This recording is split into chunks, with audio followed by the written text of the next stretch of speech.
Episode 2. Sorry, தெரியாம பட்டுருச்சு. நீலா அமைதியாக சொன்னாள். ஆதவன் அவளை கோபமாக பார்க்க வந்த பார்வையை அடுத்த நொடியே மாற்றிக்கொண்டான். ஏனென்றால் அவள் பயப்படவில்லை. அவசரமாக மன்னிப்பு கேட்டாலும் அவளது கண்களில் நடுக்கமில்லை. அவள் நேராக அவனை பார்த்தாள். அந்த கண்களில் எதற்கும் பயப்படாதவளின் கண்கள் போல இருந்தது. ஆதவனுக்கு ஒரு நொடி அவளையே பார்த்து கொண்டிருக்க வேண்டும் போல தோன்றியது. அவள் பார்வையை தவிர்க்கவில்லை, தலை குனியவில்லை. பரவாயில்லை என்று மெதுவாக சொன்னான் ஆதவன். அந்த ஒரு வார்த்தையை கேட்டதும் நிலாவுக்கே ஆச்சரியம். இவ்வளவு நேரம் ஒரு வார்த்தை கூட பேசாதவன் இந்த அமைதியான பதிலை சொல்வான் என்று அவள் நினைக்கவில்லை. நிலா, நீ உள்ள போமா என்று அவளது அம்மா சொல்ல அவள் அமைதியாக திரும்பினாள். ஆனால் செல்லும் முன் ஒரு நொடி ஆதவனை பார்த்தாள். அவன் வேறு பக்கம் பார்த்து கொண்டிருந்தான். ஆனால் அவனுக்கு தெரியும் அவள் தன்னை பார்த்து சென்றதை. சிறிது நேரத்தில், பசங்க 2 பேரும் கொஞ்சம் பேசிக்கிட்டோமே என்று ஆதவனின் அம்மா சிரித்தபடியே சொன்னார். நிலாவின் அம்மாவும் உடனே சம்மதித்தார். நிலா உள்ளுக்குள் சிரித்து கொண்டாள்.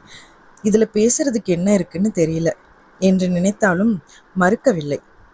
வீட்டின் பின்புற தோட்டத்திற்கு சென்றாள். சிறிய தோட்டம், ஒரு மாமரம், அதன் கீழ் பெஞ்ச். மாலை காற்று மெதுவாக வீசியது. அங்கே இருவரும் சில நொடிகள் பேசாமல் நின்றார்கள். நிலாவுக்கே சிரிப்பு வந்தது. இதுதான் பொண்ணு பார்க்கிறதா என்று மனதுக்குள் நினைத்து கொண்டாள். அதே போலவே ஆதவனும் நினைத்து கொண்டிருந்தான். அவள்தான் முதலில் அமைதியை உடைத்தாள். உங்களுக்கு காஃபி பிடிக்குமா? ஆதவன் அவளை பார்த்தான். அந்த கேள்வியை அவன் எதிர்பார்க்கவில்லை. என்று மெதுவாக தலையசைத்தான் ஆதவன். எனக்கு ரொம்ப பிடிக்கும் என்று நிலா சொன்னாள். அவன் எந்த பதிலும் சொல்லவில்லை.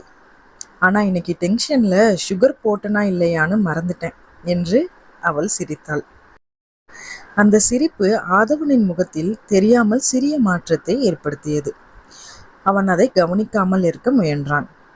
ஆனால் அவளது பேச்சு இயல்பாக இருந்தது. அவள் இம்ப்ரெஸ் பண்ண முயற்சிக்கவில்லை.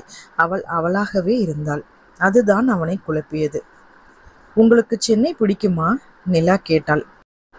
பிடிக்கும் என்று ஆதவன் சொன்னான். எனக்கு மதுரை ரொம்ப பிடிக்கும் என்று நிலா சொன்னாள். அவள் முகம் மலர்ந்தது.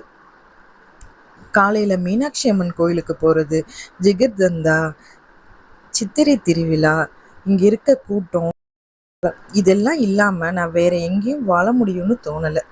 அவள் பேசும்போது அவளது கண்களில் ஒரு ஒளி. அந்த ஒளியை பார்த்து கொண்டிருந்தான் ஆதவன். அவள் தன் ஊரை பற்றி பேசவில்லை. அவள் தன் உயிரையே பற்றி பேசுவது போல இருந்தது. அவனுக்கே தெரியாமல் அவனது முகம் சற்று மென்மையானது. அதை கவனித்த நிலா, நீங்க சிரிக்கும் போது நல்லா தான் இருப்பீங்க என்று சாதாரணமாக சொல்லிவிட்டாள். அடுத்த நொடியே தான் என்ன சொன்னோம் என்று உணர்ந்த அவள், அதாவது என்று அவள் தடுமாற ஆதவன் புருவத்தை உயர்த்தினாள். அவளுக்கு சங்கடமாகிவிட்டது. விடுங்க என்று திரும்பி நின்றாள். முதல் முறையாக ஆதவனுக்கு சிரிப்பு வந்தது. வெளியே தெரியாமல், உள்ளுக்குள். சில நொடிகள் அமைதி. தோட்டத்தில் விழுந்த மாம்பழத்தை அணில் ஒன்று கடித்து கொண்டிருந்தது. தொலைவில் வீட்டில் சிரிக்கும் சத்தம். ஆனால் இருவரும் பேசவில்லை. பேச வேண்டும் போல் இருந்தது. ஆனால் என்ன பேசுவது என்று தெரியவில்லை. அந்த அமைதியில்தான் ஆதவன் திடீரென்று கேட்டான், உங்களுக்கு பயமா? நிலா அவளை பார்த்தாள். எதுக்கு? இப்படி ஒருத்தரை முன்ன பின்ன தெரியாம கல்யாணம் பண்ணிக்கிட்டு அவரோட வாழ்க்கையே நம்ம வாழ்க்கையா ஏற்றுக்கிட்டு வாழணும்னு நினைக்கும்போது. அவன் சொல்லிக்கொண்டே நிறுத்திவிட்டான். சில நொடிகள் அமைதி. பிறகு மெதுவாக, புதுசா ஆரம்பிக்கிற வாழ்க்கை பயமா இல்லையா என்று கேட்டான். நிலா சிறிது நேரம் அமைதியாக இருந்தாள். பிறகு மெதுவாக சிரித்தாள். எனக்கு பயம் இருக்கும். ஆதவன் அவளை பார்த்தான். ஆனா அதை விட நம்பிக்கை கொஞ்சம் அதிகம். அந்த ஒரு வரி ஆதவன் மனதில் எங்கேயோ சென்று நின்றது. அவள் அதை சாதாரணமாக சொன்னாள். ஆனால் அந்த ஒரு வார்த்தையில் இருந்த நம்பிக்கை அவனுக்கு புதிதாக இருந்தது. ஆதி என்ற தொலைவில் இருந்து அர்ஜுன் கூப்பிட்டான். அவன் ஆதவனின் தம்பி. வீட்டில் ஆதவனை பார்த்து பயப்படாமல் கலாய்க்கும் ஒரே ஆள் அர்ஜுன் தான். ஆதவனுக்கு தம்பி மட்டும் இல்ல, நண்பனும் அர்ஜுன் தான். எல்லோரும் கிளம்ப ரெடி. ஆதவன் திரும்பி பார்த்தான். வரேன் என்று சொன்னான். நிலாவும் மெதுவாக நடந்தாள். இருவரும் மீண்டும் வீட்டுக்குள் வந்தார்கள். ஆதவனின் அம்மா சிரித்தபடி, நாங்கள் வீட்டுக்கு போய் நிதானமாக பேசிட்டு ஒரு நல்ல முடிவை சொல்கிறோம் சம்பந்தி என்றார். நிலாவின் அப்பா அவசரம் எதுவும் இல்லை என்று புன்னகையுடன் சொன்னார். அந்த பதில் நிலாவுக்கு நிம்மதியாக இருந்தது. ஏனென்றால் அவளும் உடனே திருமணமாக வேண்டும் என்று நினைக்கவில்லை. திருமணம் நடந்தால் அதில் காதல் இருக்க வேண்டும், புரிதல் இருக்க வேண்டும். அதுதான் அவளது ஆசை. கிளம்பும் நேரம். ஆதவன் காரில் ஏறினான். அர்ஜுன் அவன் பக்கத்தில் அமர்ந்தான். கார் மெதுவாக வீட்டை விட்டு வெளியேறியது. வாசலில் நின்றிருந்த நிலா அதை அமைதியாக பார்த்து கொண்டிருந்தாள். ஆதவன் திரும்பி பார்க்கவில்லை. ஆனால் ஜன்னல் கண்ணாடியில் தெரிந்த அவளது உருவம் மட்டும் அவன் மனதில் பதிந்து விட்டது. ஏன் என்று அவனுக்கே தெரியவில்லை. காருக்குள் சில நிமிடம் அமைதியாக சென்றது. ஆதவன் ஜன்னல் வழியாக பார்த்து கொண்டிருந்தான். மதுரையின் மாலை நேரம், சாலையோர டீ கடைகள், பூக்கடைகளில் தொங்கிய மல்லிகை மாலைகள் அவனது கண்களுக்கு தெரிந்தாலும் மனம் மட்டும் வேறெங்கோ இருந்தது. அதை கவனித்தான் அர்ஜுன். ஆதவனின் கோபத்தை கூட சிரித்து சமாளிக்கும் ஒரே மனிதன் அவன்தான்.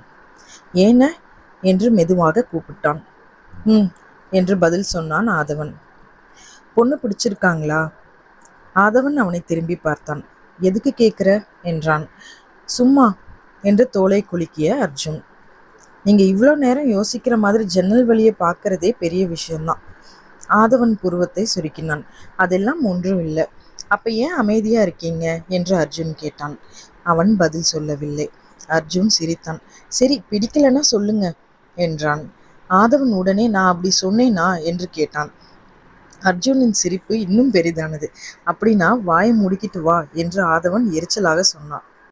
ஆனால் அவன் மனதிற்கு மட்டும் நிலாவின் குரல் மட்டும் ஒலித்திருந்தது. அவன் தன்னையே அறியாமல் சிரித்து கொண்டிருந்தான்.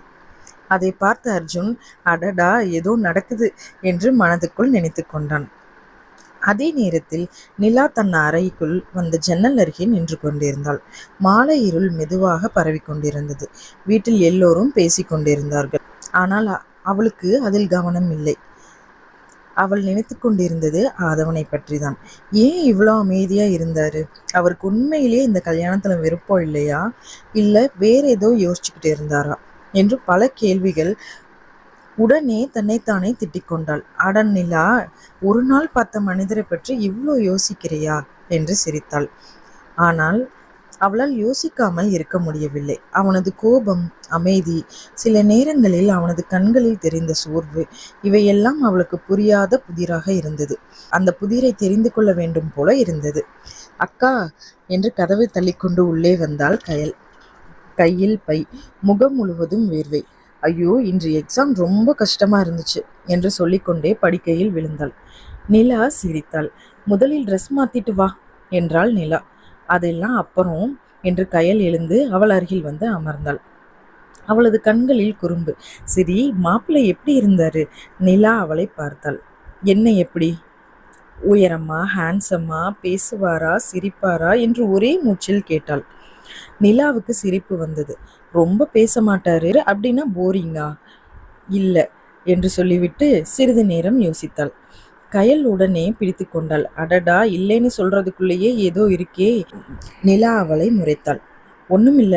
அப்ப எப்படி? இந்த முறை நிலா மெதுவாக சொன்னாள். கோபக்காரர், ஆனா அவரோட கோபத்துக்கு பின்னாடி ஏதோ ஒரு வருத்தம் இருக்க மாதிரி தோணுச்சு. கயல் அவளை ஆச்சரியமாக பார்த்தாள். ஒரே நாளில் இவ்வளோ கண்டுபிடிச்சிட்டியா? நிலா சிரித்தாள். தெரியல, அப்படிதான் தோணுச்சு என்றாள் நிலா. கயல் அவளை பார்த்து கொண்டே இருந்தாள். அவள் அக்காவை நன்றாக அறிவாள். நிலா யாரை பற்றியும் அவ்வளவு சீக்கிரமாக பேச மாட்டாள். ஆனால் இன்று மட்டும் அவளது குரலில் ஒரு புதுமை இருந்தது. அன்றிரவு சென்னையில் தன் அறையில் ஜன்னல் அருகே நின்று கொண்டிருந்தான் ஆதவன். அவன் அறைக்குள்ள அமைதி, வெளியில் நகரத்தின் சத்தம். ஆனால் அவனது மனதில் மட்டும் ஒரே ஒரு குரல். அவன் கண்களை மூடிக்கொண்டான். அந்த பெண்ணின் முகம், அவளது சிரிப்பு, அவள் தன்னை பார்த்த பார்வை, எல்லாம் ஒன்றின் பின் ஒன்றாக நினைவுக்கு வந்தது. அவனுக்கே தெரியாமல் அவனது உதட்டோரத்தில் சிறிய புன்னகை மலர்ந்தது. அதே நேரத்தில் மதுரையில் தூங்க முயற்சி செய்து கொண்டிருந்த நிலாவுக்கு கண்களை மூடும் போதெல்லாம் ஆதவனின் முகம் மட்டுமே நினைவுக்கு வந்து கொண்டிருந்தது. இருவரும் ஒருவரை ஒருவர் மறக்க முயற்சிக்கவில்லை. ஆனால் நினைக்க வேண்டும் என்ற முடிவும் செய்யவில்லை. இருந்தாலும் அவர்களுக்கு தெரியாமல் அவர்களின் வாழ்க்கை ஒருவரை ஒருவர் நோக்கி மெதுவாக நகர ஆரம்பித்தது.